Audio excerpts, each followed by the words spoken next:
આજનો જે teachers day છે તેના માટે થઈને જે આપણા ભારત દેશના જેટલા પણ ટીચર્સ છે એ તમામ ટીચર્સને હું ટીચર્સ ડેની ખૂબ ખૂબ શુભકામના પાઠવું છું. સર્વે ગુરુઓને વંદન કરું છું.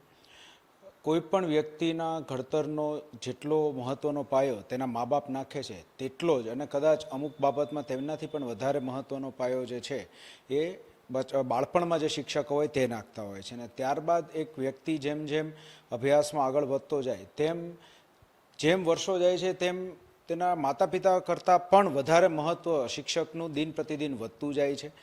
એ શિક્ષક જ તેને તૈયાર કરે છે કે એની ક્ષમતાઓ શું છે એ બાબતેનું એ પ્રોપર એનાલિસિસ કરશે, વિશ્લેષણ કરશે, આપને જણાવશે કે આપને કઈ બાબતમાં સુધારો કરવાની જરૂર છે. તેના માટે થઈને જે કડવા વહેણ હોય એ પણ એક શિક્ષક કહેતો હોય છે, અને તેના થકી જ તે એક વ્યક્તિ જે છે એ પોતે પોતાના જીવનની અંદર સફળતા કે નિષ્ફળતા મેળવશે તે નક્કી થતું હોય છે.